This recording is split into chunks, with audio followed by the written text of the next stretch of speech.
Assalamualaikum warahmatullahi wabarakatuh. Sebelum kisah ini dimulai, mari bersama-sama kita ucapkan sholawat kepada baginda Rasulullah. Pernahkah kamu melihat seseorang yang dulu dianggap rendah, kembali muncul di saat yang tak terduga, dan justru membuat semua orang terdiam dalam rasa malu? Apa jadinya jika seorang yang dihina di hadapan banyak orang justru menyimpan sebuah rahasia besar? Siang itu langit tampak cerah di atas gedung pernikahan mewah yang berdiri megah di tengah kota. Para tamu datang dengan pakaian terbaik mereka, sebagian besar adalah anggota kepolisian lengkap dengan seragam gagah. Mereka tertawa, bersenda gurau, menyambut hari bahagia rekan mereka, seorang perwira muda bernama Ibtu Rian yang hari itu menikahi wanita cantik bernama Amanda. Musik lembut mengalun. Pelaminan dihias indah dengan bunga-bunga segar dan tirai putih menjuntai. Semua tampak sempurna. Namun suasana itu mendadak berubah ketika seorang pria berpakaian compang-camping melangkah masuk dari arah pintu utama. Wajahnya tertutup topi lusuh, rambutnya panjang dan acak-acakan. Jaketnya robek di sana-sini, dan sendalnya hampir putus. Ia melangkah pelan, matanya menyapu seluruh ruangan dengan tatapan tenang namun tajam. Kehadirannya membuat para tamu menoleh, lalu saling berbisik. "Apa itu pengemis?" bisik salah satu tamu. "Gila, kok bisa masuk ke acara resmi kayak gini?" sahut yang lain. Tak lama, dua orang polisi berseragam mendekatinya dengan wajah tak ramah. "Hei, kamu salah tempat. Ini bukan tempat buat orang sepertimu. Pergi," bentak salah satunya. Namun pria itu tak menjawab. Ia hanya memandangi pelaminan, menatap sang pengantin wanita, Amanda. Sejenak, mata mereka bertemu. Amanda tampak kaget, pupil matanya melebar, wajahnya memucat. Ia mengenali pria itu. Sang mantan kekasih yang dulu ia tinggalkan, karena dianggap tak punya masa depan. Namanya Bayu. Dahulu, ia adalah seorang pemuda biasa yang mencintai Amanda sepenuh hati. Namun karena tak punya pekerjaan tetap dan hidup dalam kesederhanaan, ia ditinggalkan. Amanda memilih untuk menikah dengan Ibtu Rian, seorang perwira muda yang menjanjikan masa depan cerah. Kini, Bayu kembali, namun dalam wujud yang menyedihkan. Penampilannya tak menunjukkan kemuliaan atau kebanggaan. Ia tampak seperti gembel jalanan yang tersesat di pesta orang kaya. Beberapa polisi mulai mendorongnya keluar. "Saya bilang pergi. Jangan bikin malu di sini," seru salah satu dari mereka, menyiramkan air mineral ke wajah Bayu. Tawa meledak dari para tamu. Beberapa merekam dengan ponsel. Sementara Ibtu Rian tertawa keras sambil memeluk Amanda. "Dia mantanmu? Hahaha, pantas kamu tinggalkan. Lihat dia sekarang. Gembel." Namun Bayu hanya diam. Ia mengusap wajahnya yang basah, lalu tersenyum tipis. Bukan senyum bahagia, melainkan senyum yang menyimpan sesuatu yang tak diketahui siapapun. Ia tak melawan, tak juga marah. Ia justru berjalan mundur pelan dan duduk di bangku pojok, seolah menunggu waktu yang tepat untuk sesuatu yang lebih besar. Suasana kembali ramai. Musik kembali diputar. Semua orang menganggap insiden tadi hanyalah gangguan kecil yang tak penting. Namun tidak ada yang tahu bahwa pria kumal itu bukan sembarang orang. Ia datang bukan karena cinta. Ia datang karena membawa sebuah misi besar yang akan mengguncang tempat itu dalam waktu tak lama lagi. 1 jam telah berlalu sejak pria berpakaian lusuh itu diusir secara tidak langsung dari tengah pesta. Namun ia tidak benar-benar pergi. Ia hanya duduk diam di bangku paling pojok, dekat area parkir, sambil memperhatikan setiap orang yang lalu lalang. Beberapa polisi masih meliriknya sambil tersenyum mengejek. Mereka menganggapnya gila, atau pengemis yang sengaja mencari sensasi. Tapi tidak ada yang menyadari satu hal, dari balik jaket robek yang dikenakannya, tersembunyi sebuah alat perekam kecil yang terus menyala sejak tadi. Bayu, pria yang dianggap gembel itu, tidak datang sebagai tamu. Ia adalah seorang intel dari pasukan elit Kopassus, sedang menjalankan operasi senyap untuk menangkap seorang oknum polisi yang terlibat dalam korupsi besar-besaran dana tilang. Target utamanya, Ibtu Rian, pengantin pria itu sendiri. Semua bukti telah dikumpulkan selama berbulan-bulan. Namun hari ini adalah puncaknya. Ia memilih datang dalam penyamaran ekstrim untuk memancing reaksi, sekaligus menyelesaikan operasi di tempat yang paling tak terduga. Dari kejauhan, ia melihat Rian berbicara dengan beberapa tamu yang datang dari kantor Polres. Di sela-sela tawa, mereka membahas uang, setoran, hasil tilang fiktif, jumlahnya mencapai ratusan juta. Bayu menggenggam erat ponselnya. Semua rekaman masuk. Suara, wajah, hingga raut ekspresi. Ia tahu, sebentar lagi saatnya tiba. Sementara itu, Amanda tak bisa menyembunyikan kegelisahannya. Senyum di wajahnya kaku. Sejak melihat Bayu, pikirannya terus berkecamuk. Dulu, ia meninggalkan Bayu karena dianggap tak bisa menjamin masa depan. Tapi kini, pria itu kembali, dengan cara yang membuat hatinya tak tenang. Ia mendekati Rian dan bertanya dengan suara pelan. "Kamu yakin tadi itu cuma gembel biasa?" Matanya, seperti menyimpan sesuatu. Rian hanya tertawa sambil meneguk minuman. Kalau dia punya sesuatu, dia gak akan datang dengan tampang kayak gitu. Sudahlah, lupakan. Fokus ke pesta kita. Tapi Bayu tidak tinggal diam. Ia berdiri pelan, merogoh saku dalam jaketnya, mengeluarkan sebuah map merah yang sudah agak lusuh. Ia menatap jam tangannya, kemudian berjalan perlahan ke arah pelaminan. Langkahnya tenang, tapi pasti. Kali ini, tak ada yang bisa menghentikannya. Beberapa polisi melihatnya datang, tapi sebelum mereka sempat bergerak, Bayu sudah membuka map dan mengangkatnya tinggi. "Atas nama Negara Republik Indonesia, saya Kapten Bayu dari Satuan Intel Kopassus, membawa surat perintah penangkapan terhadap Ibtu Rian." Semua orang terdiam. Musik berhenti. Kamera ponsel beralih arah. Suasana yang semula penuh tawa berubah menjadi hening mematikan. Bayu berdiri tegak, suara dan sorot matanya berubah drastis. Ia bukan lagi pria kumal yang tadi dihina. Ia adalah seorang prajurit terlatih yang sedang menjalankan tugas negara.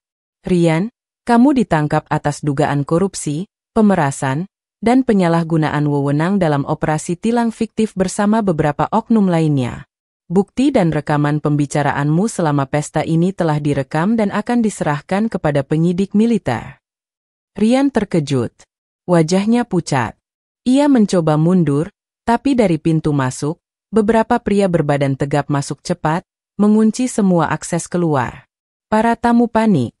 Amanda menjerit kecil, tak percaya dengan apa yang baru saja terjadi. Ia memandangi Bayu dengan mata berkaca-kaca. Ia tidak hanya kehilangan pesta pernikahannya, tapi juga harga dirinya yang runtuh di depan semua orang. Bayu menatapnya dalam diam. Tidak ada senyum. Tidak ada kata maaf. Hanya ketegasan dan kehormatan dari seorang prajurit yang tak pernah lupa pada luka masa lalu, tapi tetap menjalankan tugasnya dengan sempurna. Rian meronta saat tangannya diborgol. Ia berteriak tak percaya. "Apa-apaan ini? Kamu gak punya bukti.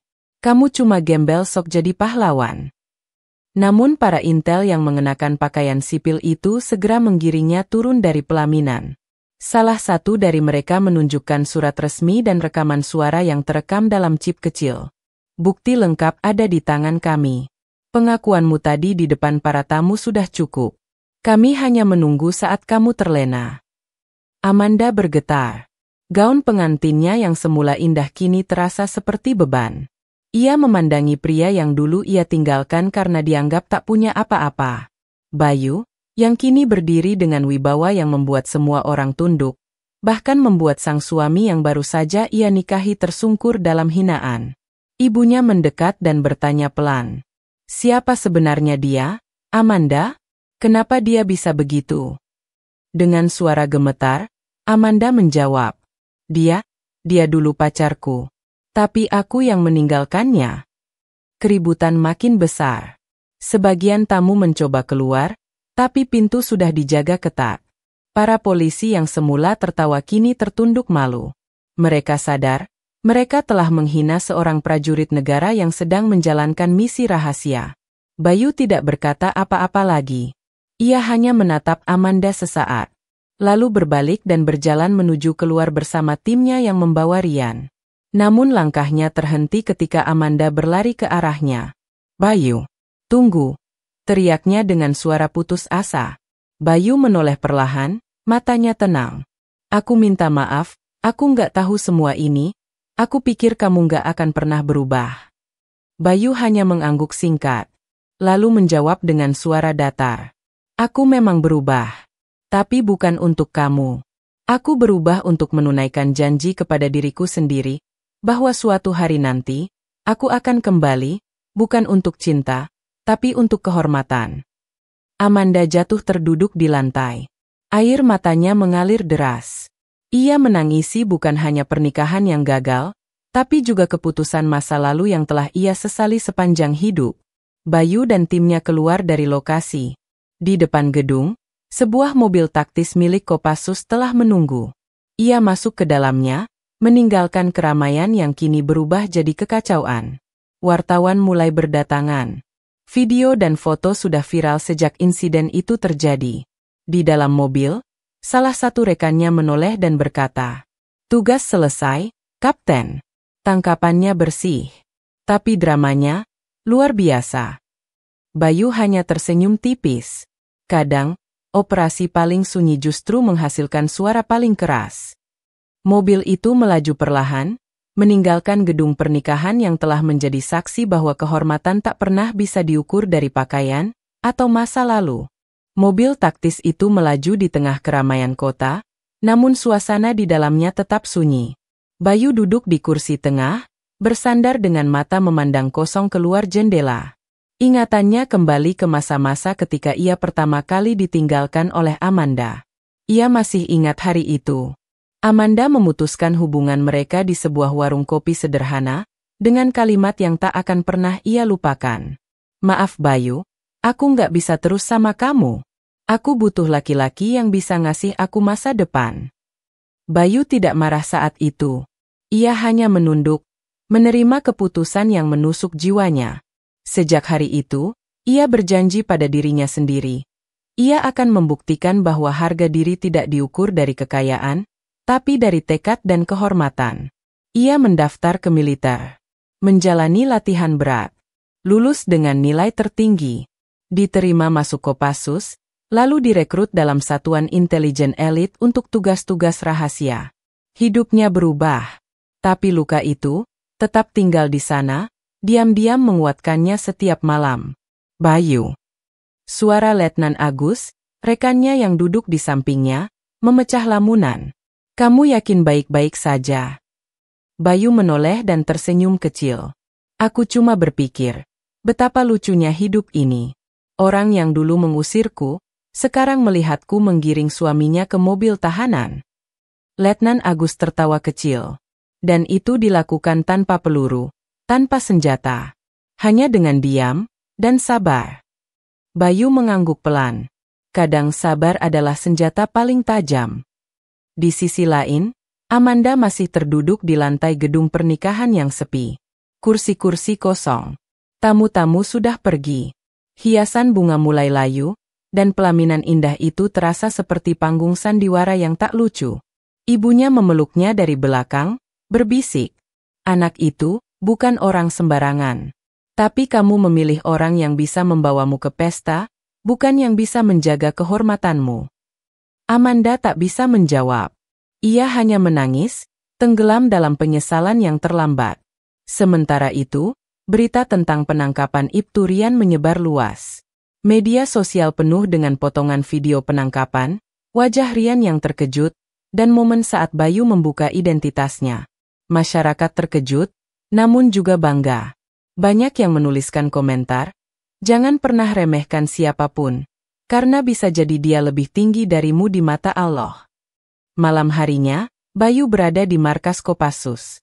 Ia menyerahkan semua bukti ke perwira atasannya. Setelah itu, ia kembali ke barak, melepas jaket, mencuci wajah, dan menatap bayangan dirinya di cermin. Di cermin itu, ia tidak lagi melihat seorang gembel, tidak pula seorang yang patah hati, tapi seorang prajurit yang telah berdamai dengan masa lalu, dan memenangkan pertempuran paling sulit dalam hidupnya, tanpa senjata, tanpa dendam, hanya dengan kehormatan. Beberapa hari berlalu sejak penangkapan Ibtu Rian. Media masih ramai memberitakan insiden dramatis di pelaminan itu. Nama Kapten Bayu mulai disebut-sebut sebagai simbol keadilan dalam senyap.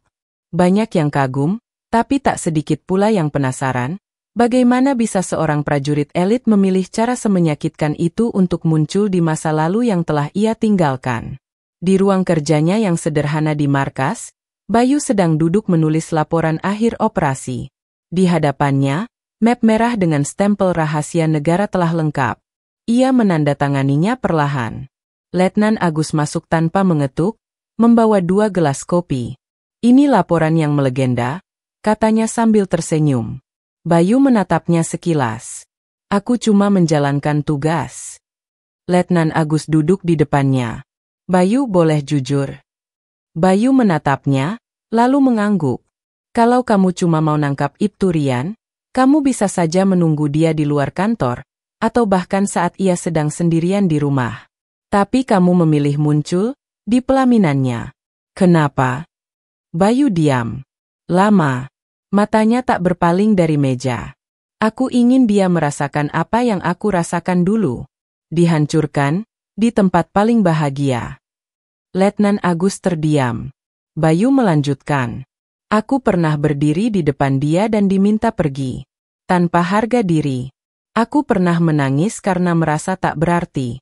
Tapi Allah izinkan aku berdiri kembali, dan saat aku kembali, aku ingin dia tahu bahwa orang yang ia remehkan dulu adalah orang yang akan menghancurkan hari pernikahannya sendiri. Tapi bukan karena cinta, karena keadilan. Letnan Agus mengangguk pelan.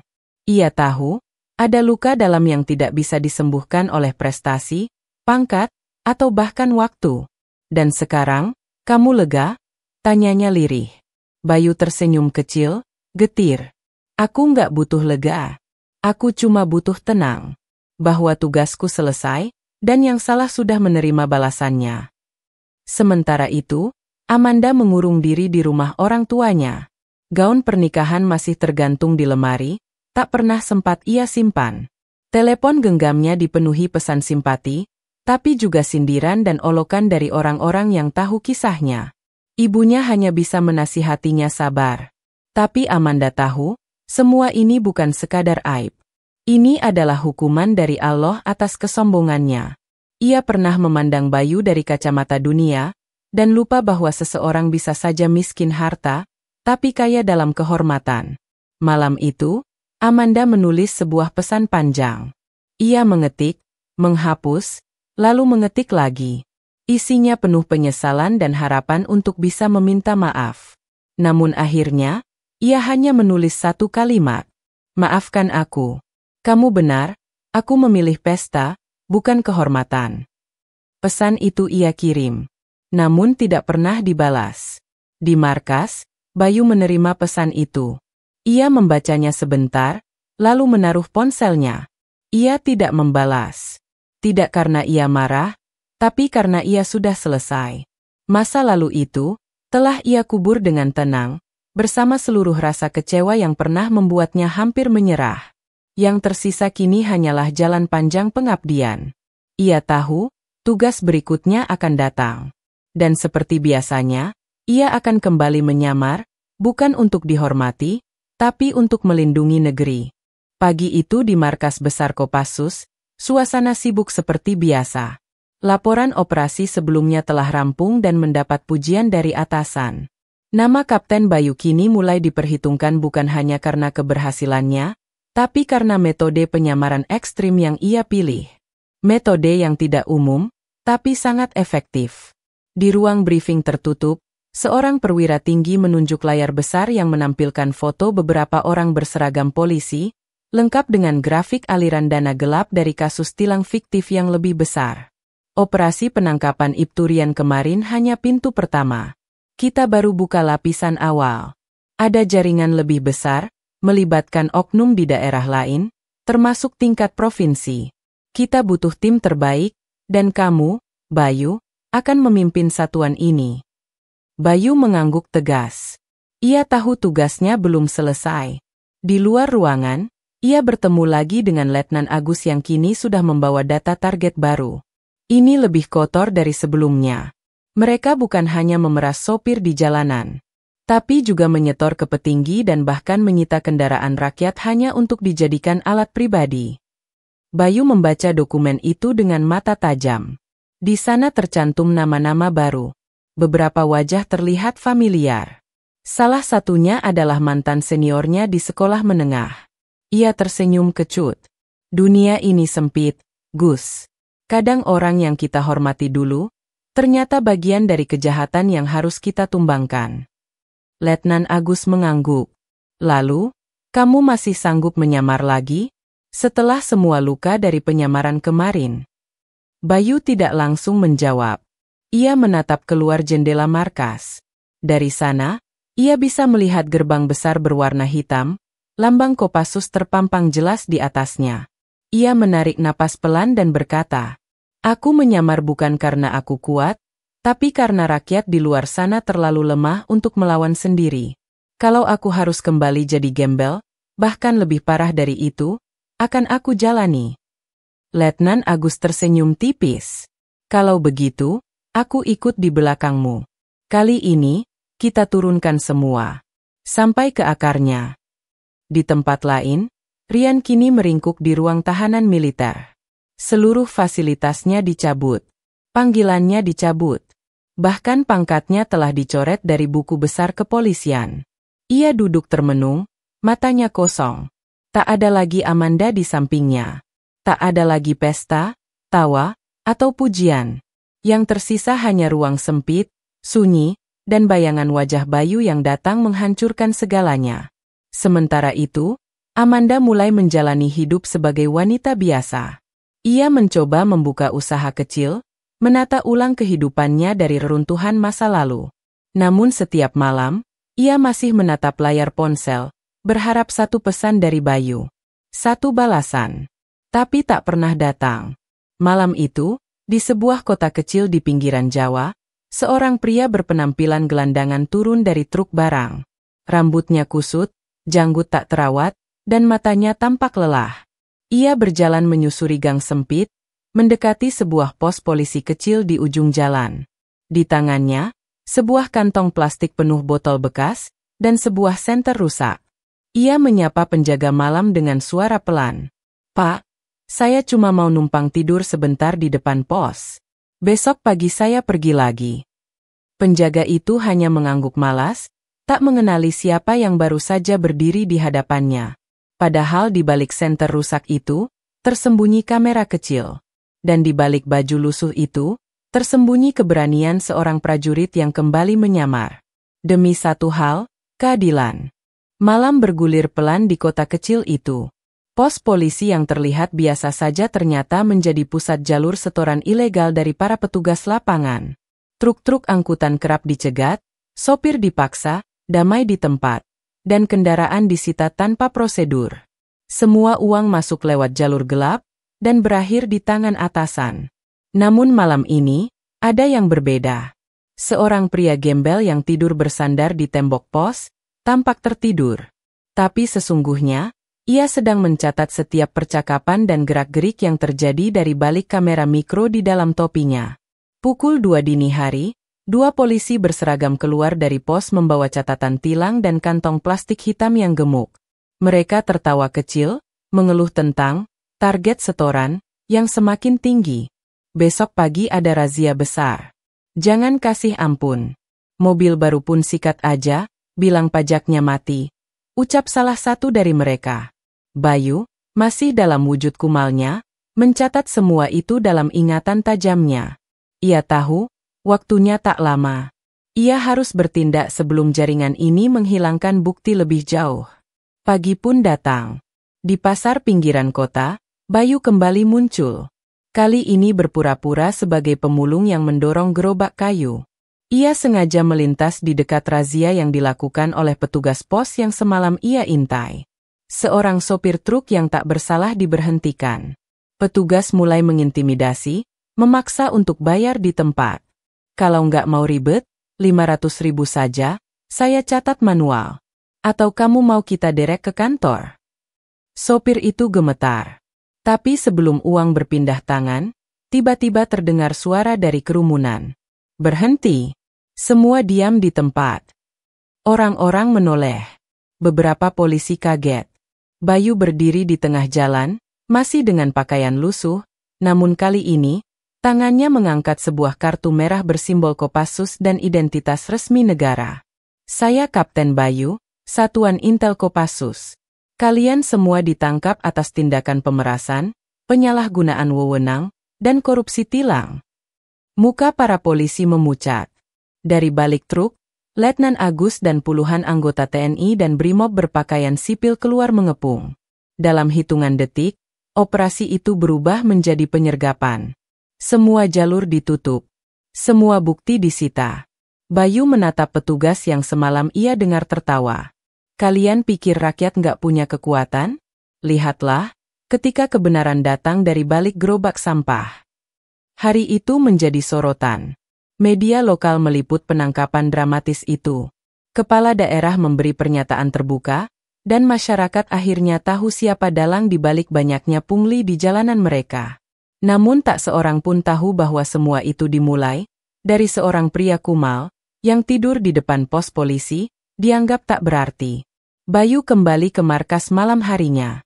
Ia tidak membawa pujian, tidak membawa selebrasi. Ia hanya duduk di tempat tidur, meletakkan topinya, dan menatap langit-langit kamar barak. Dalam kesunyian itu, ia tahu, tugasnya belum usai. Karena kejahatan tak mengenal tempat. Dan kebenaran, terkadang harus berjalan dalam diam, menyusup lewat lorong gelap, dan muncul di saat orang-orang paling tak menduganya. Begitulah jalan seorang prajurit bayangan. Ia tak mencari panggung. Ia hanya ingin menjaga kehormatan bangsa ini. Sampai titik terakhir.